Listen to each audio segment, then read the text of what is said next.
Welcome to Work It, a show about work. This is a work of satire containing mature themes. Pour le service en français, appuyez sur le 1. For writer and performer Sam Elaming, please press 2. For writer and performer Janet Mowat, please press 3. For a measured and insightful discussion of this option is unavailable. For a comedic look at such hard-hitting topics as icebreakers, Oprah, Deskteriors, and barnyard fun, please stay on the line.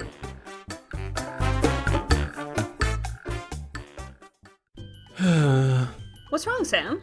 Janet, I'm so shy and awkward. How can I possibly record a half hour of high-energy, balls-to-the-wall workplace comedy? You know what you need, Sam? A stiff drink, I know, but I'm trying to cut back.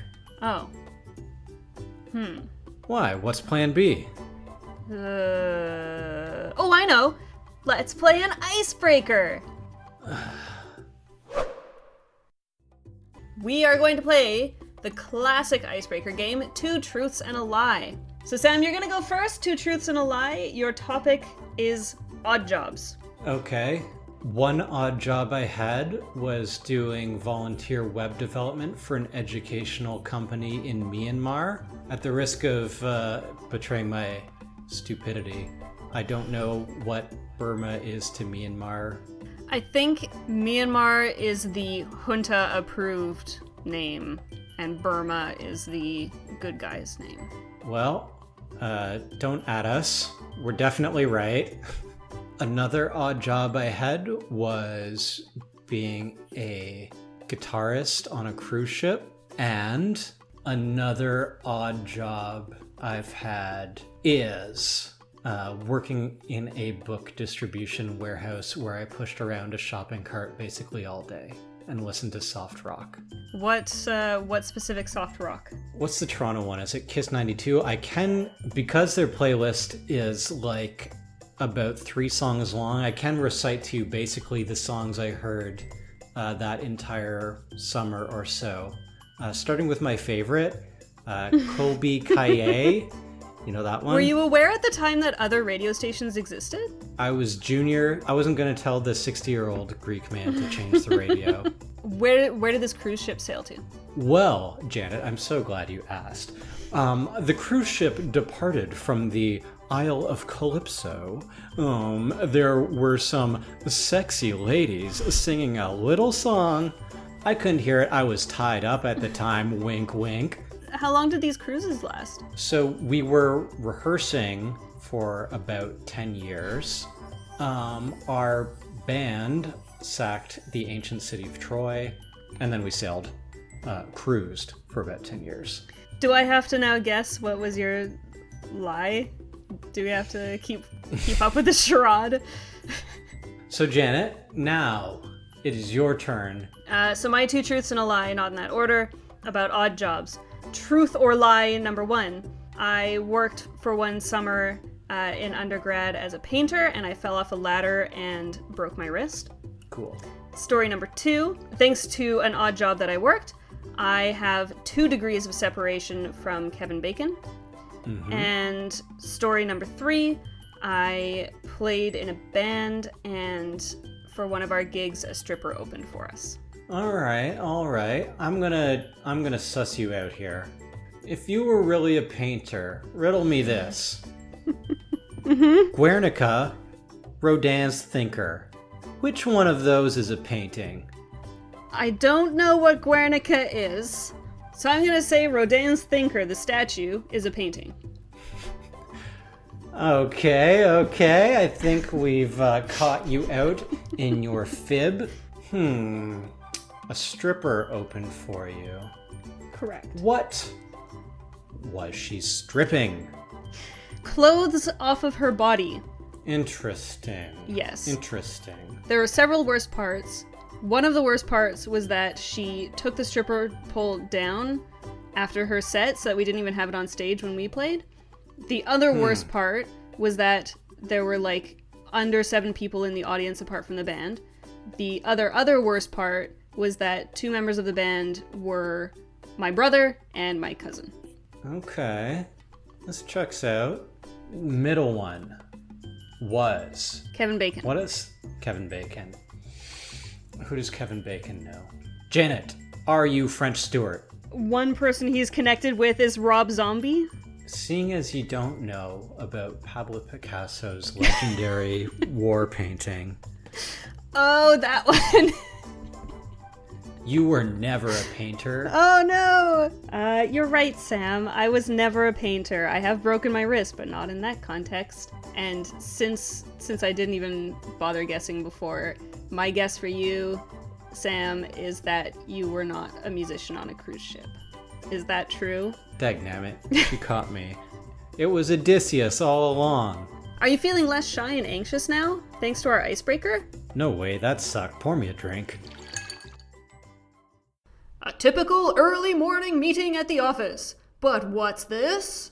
So, would anyone like to kick us off? Low energy among the staff? This looks like a job for... the icebreaker! Greetings, loyal employees of Smith & Co. Solutions. Icebreaker, save us from our ennui!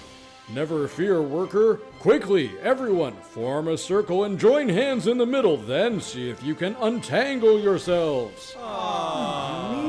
You'll thank me later.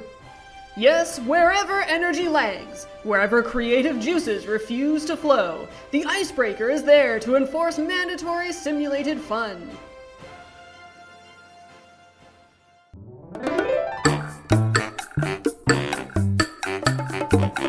Janet, it's time for the absolutely gangbusters segment, some of Sam's summaries. Summaries! Today's summary is from the National Post. The election may be about the economy, but don't tell business, by Kevin Carmichael. Obviously, this article is written in the midst of a Canadian federal election kicking off, and it opens with Jagmeet Singh's pitch to the voters. No more catering to big corporations or the ultra-rich, Singh tweeted. We need to put people first. Now, Kevin Carmichael, that pitch might have made the NDP special in the past, but not in 2019.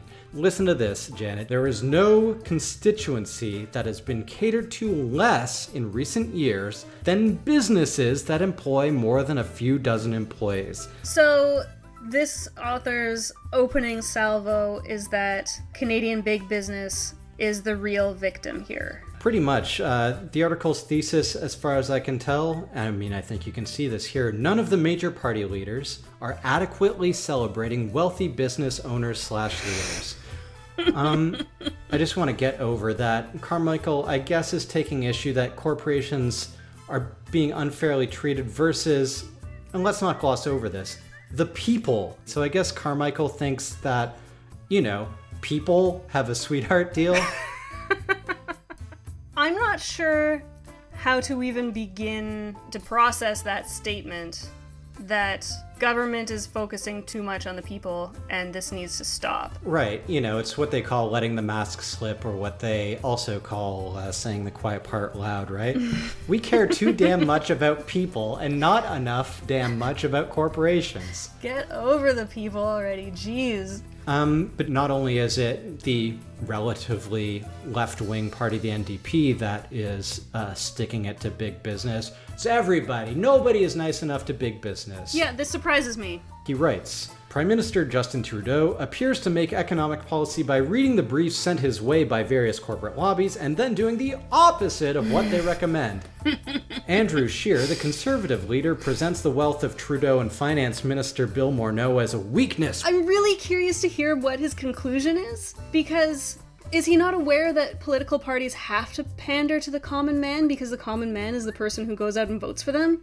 And it's not, in fact, the corporate elite? Yeah, up to this point, it remains true that elections are determined by voters. Incidentally, I'm going to refer to Mr. Carmichael as Carbuncle from the rest of this, like the skin affliction. I'm going to call him Fart Michael. So there's one more quote I want to read to you. Farty Pants, or whatever his name says, the campaign will be remarkable because it appears destined to take place with little regard for the enterprises that create most of the country's wealth. That's disconcerting if you believe, as I do, that Canada's fundamental economic weakness is its lack of competitiveness.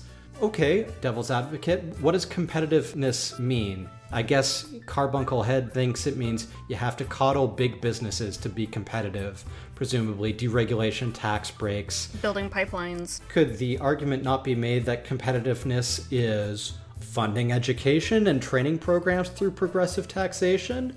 Maybe competitiveness could have something to do with investing in infrastructure and public works projects? Yeah, I don't know about your ideas, Sam, because that sounds an awful lot like investing in the future to me, which seems to run counter to Fart Michael's ideals. The most important thing is maximizing shareholder return every 3 months. What a disaster.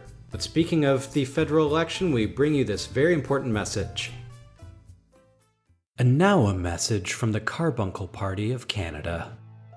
This November, Canadians face a choice. For too long, the people of Canada have suffered. Meanwhile, corporations enjoy record profits. On Election Day, vote for the Carbuncle Party of Canada and send those other party leaders a message. The message is, buddy, you ain't seen the half of it. The people have gotten a sweetheart deal. Weekends, vacations, workers' comp, don't make me barf. Ruh-roh, there go my spats. The Carbuncle Party will grind down Canadian workers into a supple goo to lubricate the machinery of capital. You love it, don't you? You piggies make me sick. Greenbelt, timber! Breathable air, choke on it. Drinkable water, cry me a river. If you're not helping the bottom line of our nation's puffiest oligarchs, well, friend, go f*** yourself.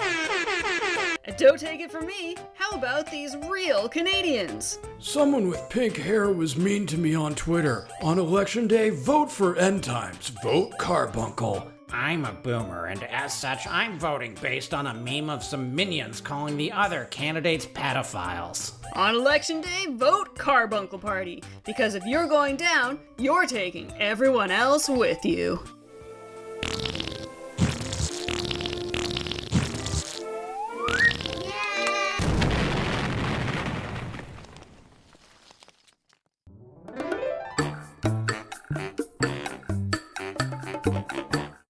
Okay, everyone, thank you so much for coming to our event. Now, who's ready for some networking?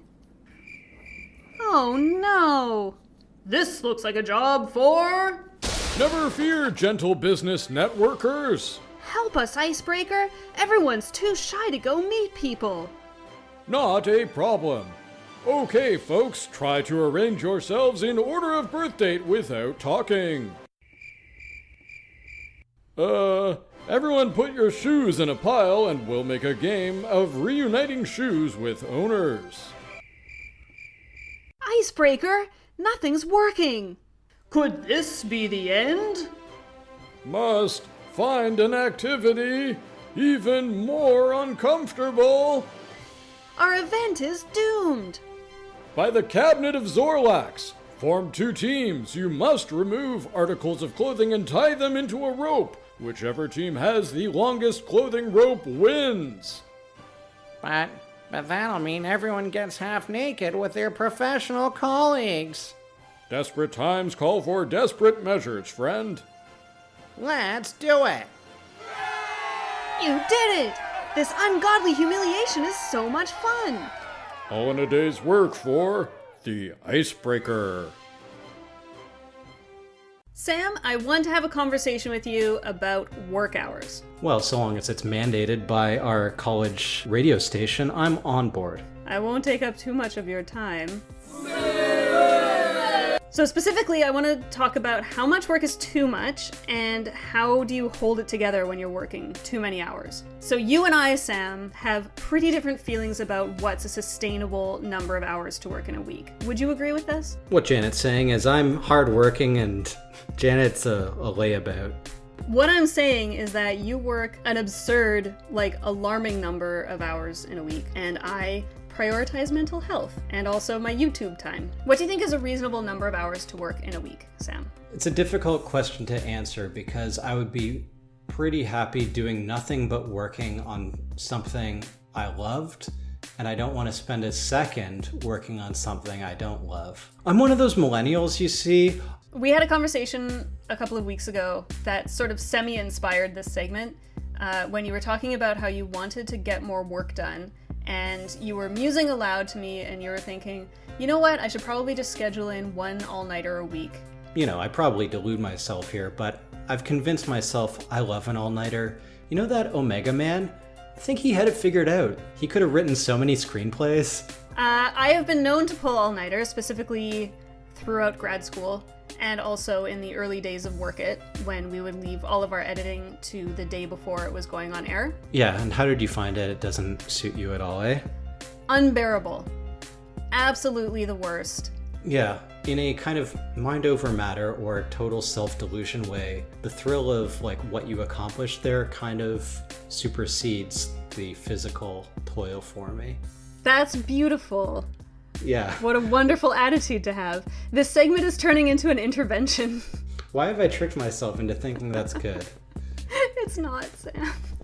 So, okay, how many hours of work in a week do you think is a healthy, sustainable number of hours? Let's be generous and say 7 hours of sleep. So that's 17. Let's say 2 hours of exercise and shower and blah, blah, blah is nice.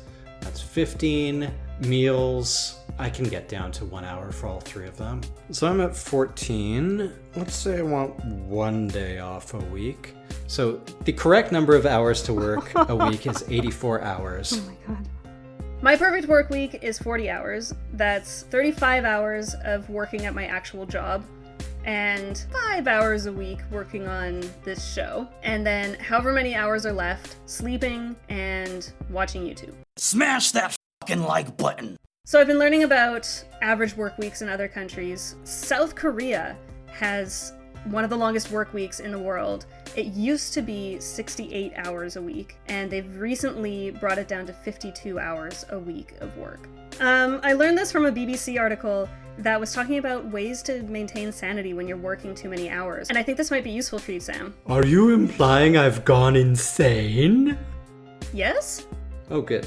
In South Korea, where everyone works way too many hours, the one semblance of normalcy that people have found is something called the Deskterior. So in South Korea, there's this trend called Deskterior, which is a combination of the words desk and interior for interior decorating. So sad, lonely, overworked millennials have started decorating their desks in very elaborate ways, following cute color schemes or collecting stuffed animals or action figures to decorate their desks and let them pretend that they enjoy life for some amount of time. Golly, sounds better than a Dilbert comic.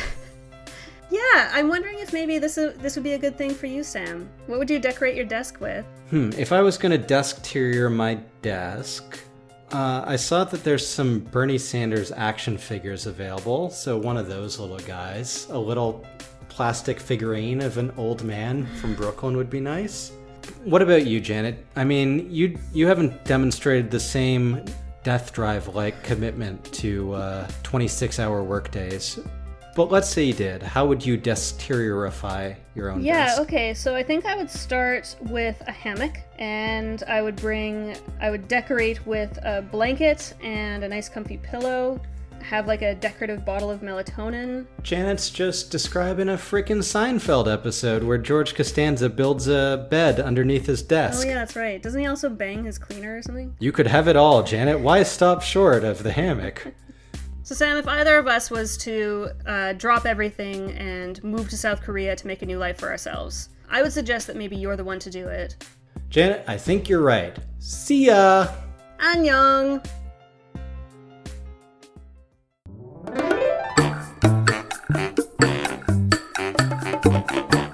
Alright everybody, it's time for this week's installment of Instant Startup. What's Instant Startup, I hear you say? Instant Startup is a game where our fans give us lists of celebrities, we randomly select 2 of those celebrities, pair it with a randomly selected sector, and make a startup out of those celebrities and sector. Sounds good to me, Sam.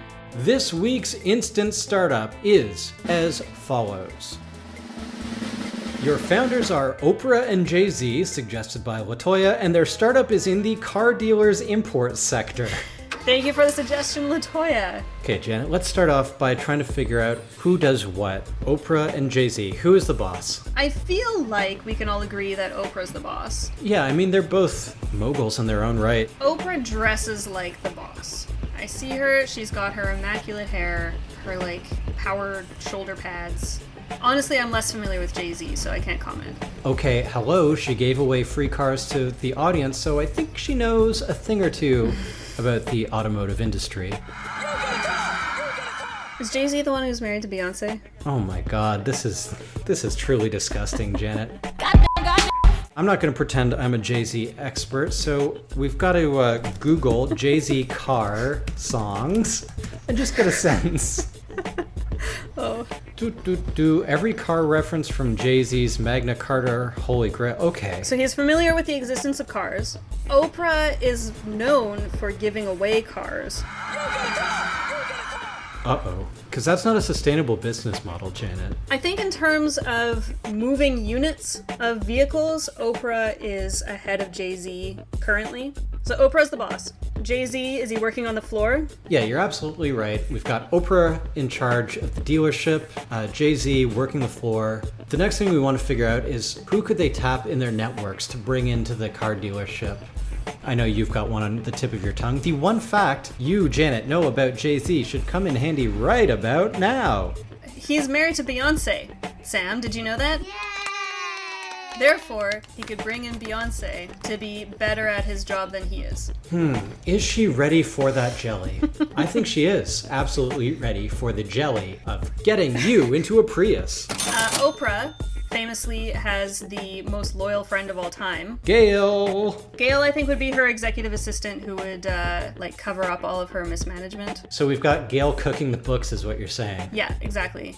You can trust Gail to do that. She won't fess up to anything. I do like the idea of Oprah's best friend Gail getting her hands dirty and Oprah's like, Gail, I don't want to know about the shady dealings that you're engaged in. I won't ask questions about why this car we just got in is full of blood. Take care of it. We need Rosie and Ellen's car dealerships dealt with. And then things are on fire the next day and Oprah just shrugs and said, I didn't say that, I just said dealt with. Gail's her fixer. Jay-Z maybe could also bring in Kanye.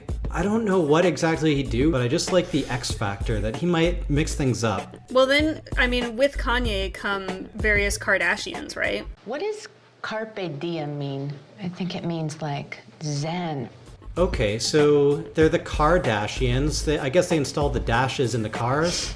And maybe Kanye could supply the uniforms, you know, those kind of like tapioca smocks that he calls a fashion line. It might be the most like monastic looking car dealership, but that could be pretty interesting. Isn't Kendall Jenner the quote-unquote youngest self-made billionaire of all time? Janet, are you thinking what I'm thinking? Firefest 2 live at the dealership. So the dealership is going to be on Pablo Escobar's former island. This is really coming together, Janet. The last thing we want to do for this perfect startup, the last thing we need is the name. Hear me out. 99 problems, but a lemon ate one. Bit long. It rolls off the tongue. Well, okay, so we'll put a pin in that. What else do we have? He has a single called Tom Ford. Right. Could be like, you say the Tom part quiet and the Ford part loud. Oh, that's good. So we do, okay. So it's the Tom Ford dealership. Sure. And I guess on, Pablo Escobar Cocaine Island, the same sort of copyright laws don't really apply. Because naming a brand new car startup Ford is a little confrontational. It's not Ford, it's Tom Ford. Cool. So the business name is Tom Ford Automobile. Can their slogan still be 99 problems but a lemon ate one? Sure, yeah. Thanks, Sam. So we'd like to thank LaToya for the suggestion of Oprah and Jay-Z. And that's that.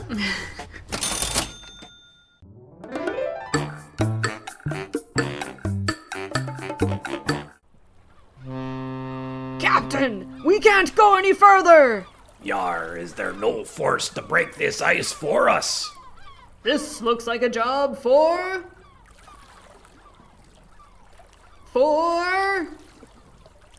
Go on, do that thing where you come crashing in and there's music and... I can't. Why not? Break some ice, you're the icebreaker. I can't break that kind of ice. Oh. More of a social lubricant kind of thing, you know?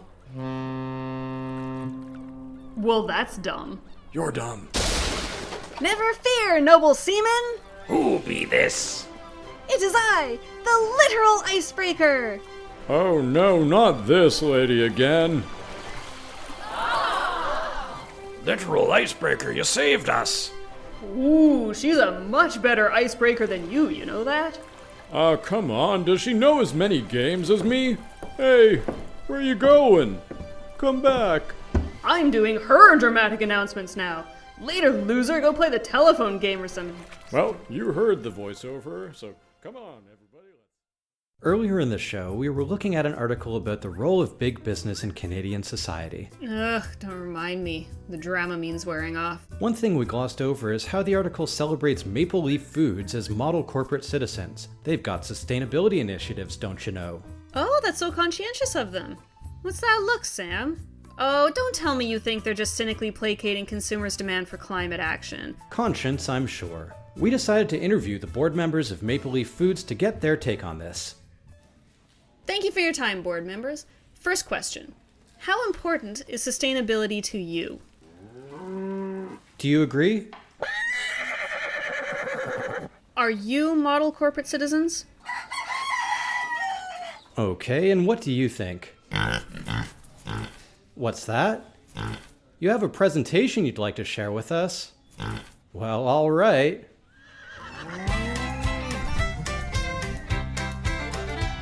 Last Saturday night down on the farm, there was hooting and Okay. hollering, cause for alarm. I ran to the barn to take a look-see Yes, and but- find out what the fuss might No, be. what does ethical capitalism mean to The you? barn was shaking as I peeked in the What's door. next for Animals were Maple Leaf dancing, stomping the Foods? floor. Hay was I see a flying, lot what of do you know? nodding. The rooster What was about playing retraining around. workers?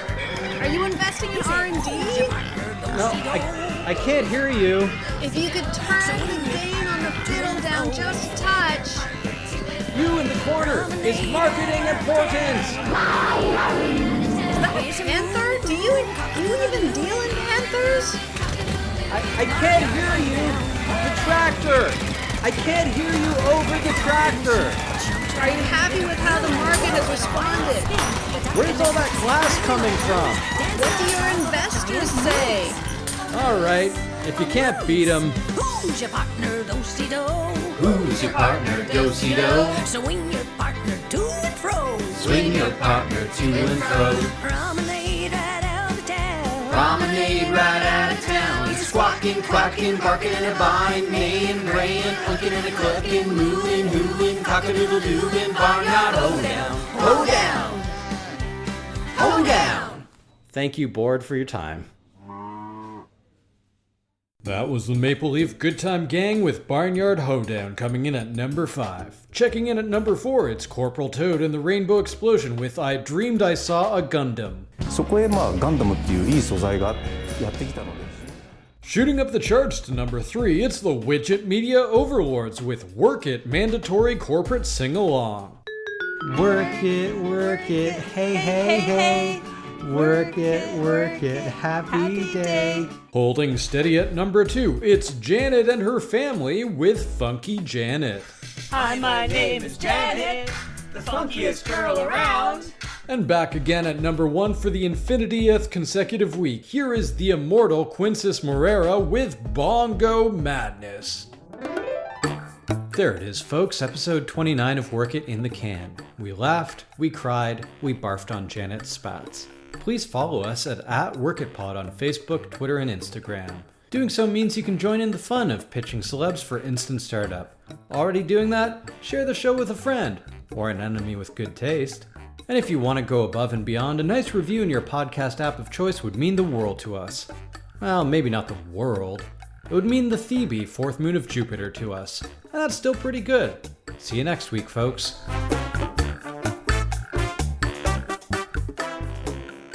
Hey, don't you know there's a place where you can always go for news and updates on CFMU and Hamilton too.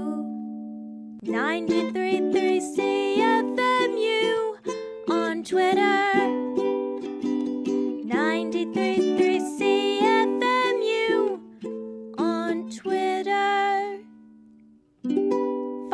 for more news on the shows and events you love.